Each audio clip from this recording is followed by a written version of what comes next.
दोस्तों देखिए, हमारे हाथ में एक चीज है और ये देखने में मिट्टी जैसा है। और ये जो चीज है ये एक खाद है, मतलब एक प्रकार का उर्वरक। इसे जिप्सम कहा जाता है। दोस्तों ये एक बहुत ही ताकतवर पोषक तत्व है। इसमें कैल्शियम और सल्फर ये दोनों बहुत ही महत्वपूर्ण न्यूट्रिएंट इसमें है। कैल्शियम पौधे के लिए बहुत ही जरूरी होता है, खासकर पौधे के ग्रोथ के लिए। और ये एक तरह का मेजर एलिमेंट है और साथ साथ सल्फर ये भी एक मेजर एलिमेंट है। तो ये जो जिप्सम है ये पाउडर फॉर्म में मिलता है। ये एक तरह का प्राकृतिक खाद हम लोग कहते हैं। इसे जैविक खाद भी कहा जा सकता है। और ये जो खाद है हम लोग इसको खादान से निकालते हैं, चट्टानों से इसे अलग किया जाता है। कैल्शियम सल्फेट डाइहाइड्रेट के नाम से जाना जाता है। आज इस वीडियो में आप लोगों के साथ मैं चर्चा करूंगा जिप्सम का काम पौधे में क्या क्या होता है। आप लोग साल में कितने बार जिप्सम इस्तेमाल करेंगे, चाहे आप लोगों के पौधे जमीन पे हो या गमले पे हो, आप लोग कितना ये जिप्सम खाद डाल सकते हैं वो भी मैं आप लोगों को डाल के दिखाऊंगा। दोस्तों इसलिए आज की ये विषय बहुत ही महत्वपूर्ण होने जा रहा है। जिन्होंने हमारे चैनल को पहली बार विजिट कर रहे हैं, मैं उनसे आग्रह करूंगा, अगर आज का विषय आप लोगों को अच्छा लगा तो जरूर चैनल को सब्सक्राइब कीजिए, लाइक कीजिए, हाइप कीजिए और ज्यादा से ज्यादा शेयर कीजिए।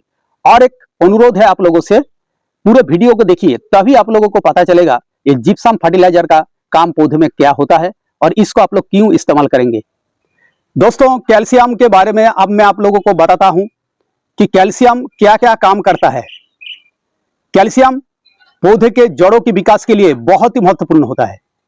उसके अलावा नए नए टहनियां, नए नए पत्तियां जब निकल के आती है उस वक्त पत्तियों का आकार बढ़ाने के लिए कैल्शियम बहुत ही जरूरी होता है। और जिप्सम में कैल्शियम और सल्फर ये दोनों न्यूट्रिएंट आप लोगों को मिल जाएगा। इसमें कैल्शियम लगभग 23 से लेकर 24% तक मिलता है, 17 से लेकर 18% तक इसमें सल्फर मिलता है। और ये दोनों कैल्शियम और सल्फर जब पौधे में हम लोग डालेंगे एक साथ तो दोनों काम एक साथ हो जाएगा। मतलब पौधे में कैल्शियम का डेफिशिएंसी और सल्फर का डेफिशिएंसी, ये दोनों पोषक तत्व का डेफिशिएंसी पौधे में ठीक हो जाएगा। सल्फर भी बहुत ही एक ताकतवर पोषक तत्व है। क्लोरोफिल बनाने में सल्फर का बहुत ज्यादा रोल होता है।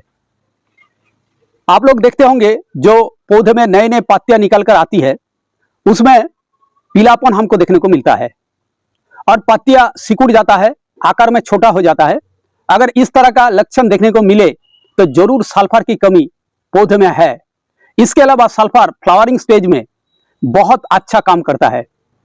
पौधे में प्रोटीन और एंजाइम तैयार करने में सल्फर की बहुत ज्यादा रोल होता है।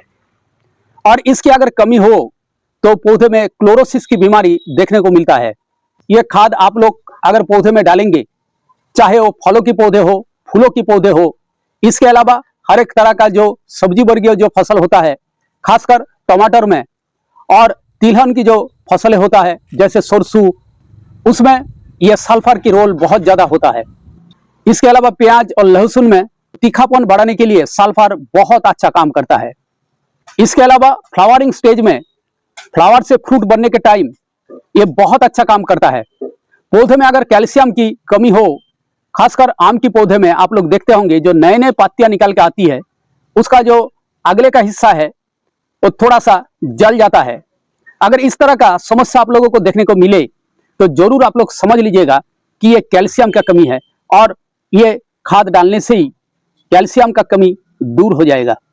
दोस्तों कैल्शियम की कमी दूर करने के लिए हम लोग चूने का इस्तेमाल कर सकते हैं, जिसे हम लोग लाइम कहते हैं। लेकिन उसमें एक दिक्कत है, चूने पानी के साथ नहीं घुलता है।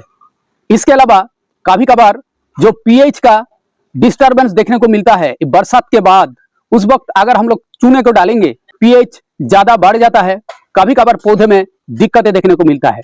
जिप्सम फर्टिलाइजर पौधे के मिट्टी में पीएच का मात्रा सही करने में बहुत अच्छा रोल निभाता है।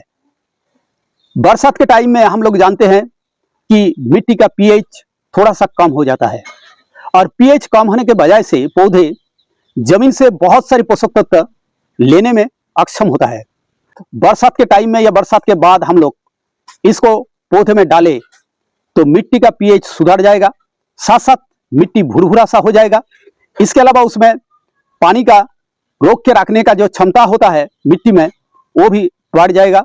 टॉक्सिसिटी हम लोगों को देखने को मिलता है, खासकर हमारे पौधे अगर गमले पे है और उसमें अगर पीएच कम हो जाता है, जो पोषक तत्व होता है जमीन से पौधे उस वक्त लेने में अक्षम हो जाता है।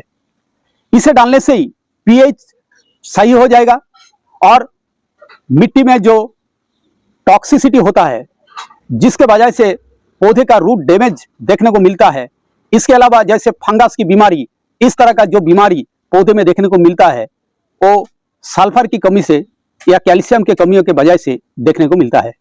तो इसे डालने से पीएच सुधर जाएगा और खासकर फूलों के पौधे में अगर इसको आप लोग डालेंगे तो मिट्टी का पीएच ठीक हो जाएगा। तो दोस्तों इसे आप लोग कितना डालेंगे, अगर गमले में आप लोग इसको डालेंगे तो गमले के साइज अनुसार आप लोगों को डालना होगा।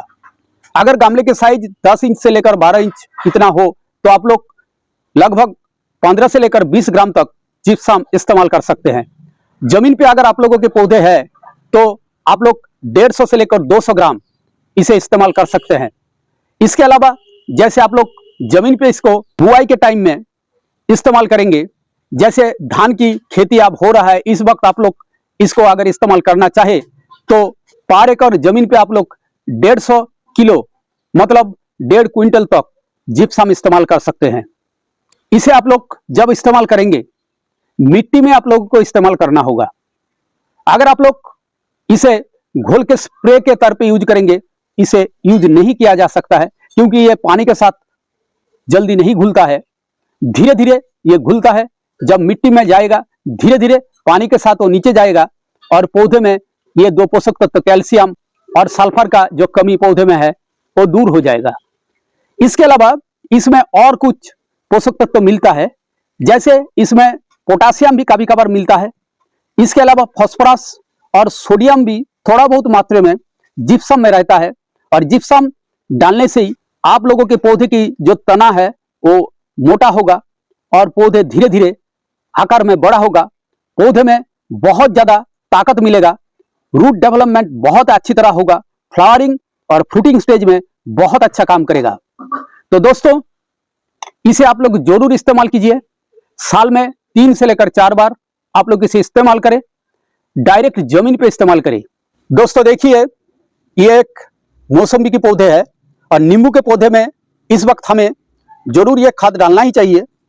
अगर इस तरह ग्रो बैग में है 3 से लेकर 4 चम्मच तक हम लोग जिप्सम इस्तेमाल कर सकते हैं। मिट्टी के ऊपर आप लोग इस तरह छिड़क दीजिएगा, उसके बाद थोड़ा सा मिट्टी का गुड़ाई आप लोग कर सकते हैं और इस तरह भी छोड़ सकते हैं क्योंकि अभी बारिश हो रहा है। बारिश के पानी के साथ धीरे धीरे ये मिट्टी के अंदर चला जाएगा और पौधे में कैल्शियम और सल्फर की जो कमी है धीरे धीरे दूर हो जाएगा। इधर देखिए जैसे पौधे में थोड़ा बहुत क्लोरोसिस की बीमारी देखने को मिल रहा है, इसको डालने से ही वो समस्या दूर हो जाएगा। और आप लोग देख सकते हैं हमारे जितने फलों के पौधे हैं उसमें फ्रूट का साइज देखिए कितना अच्छा है। इधर देखिए जितने नींबू के पौधे हैं, नींबू के पौधे में बहुत अच्छा फ्रूटिंग आया है, प्लांट का ग्रोथ बहुत ही अच्छा है। मैंने साल में 3 से लेकर 4 बार ये खाद इस्तेमाल करता हूं। दोस्तों ये जिप्सम खाद को आप लोग मिक्स्ड फर्टिलाइजर के साथ मिला के भी पौधे में डाल सकते हैं।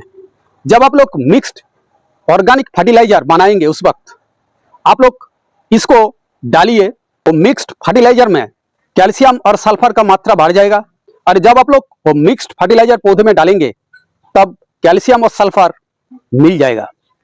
दोस्तों अगर आप लोगों के पौधे इस तरह 100 लीटर के ड्राम पे है तो 6 से लेकर 7 चम्मच तक आप लोग जिप्सम फर्टिलाइजर इस्तेमाल कर सकते हैं। साल में 4 बार आप लोग इस्तेमाल करिए, बहुत अच्छा काम आप लोगों को मिलेगा। पौधे बिल्कुल हरा भरा रहेगा, पौधे में ज्यादा से ज्यादा ग्रोथ आप लोगों को देखने को मिलेगा, फ्रूट का साइज बढ़ेगा और साथ साथ रूट डेवलपमेंट भी बहुत अच्छी तरह होगा। पौधे में कैल्शियम और सल्फर की जो कमी है वो दूर हो जाएगा। तो दोस्तों ये था आज का विषय जिप्सम फर्टिलाइजर के बारे में। अगर आज का ये विषय आप लोगों को अच्छा लगा तो जरूर चैनल को सब्सक्राइब कीजिए, साथ साथ लाइक कीजिए और हाइप कीजिए, और आप लोगों के जितने दोस्त है, रिश्तेदार है, उनमें ज़्यादा से ज़्यादा ये वीडियो को शेयर कीजिए। फिर मिलेंगे अगले एक बहुत ही महत्वपूर्ण वीडियो में। नमस्कार।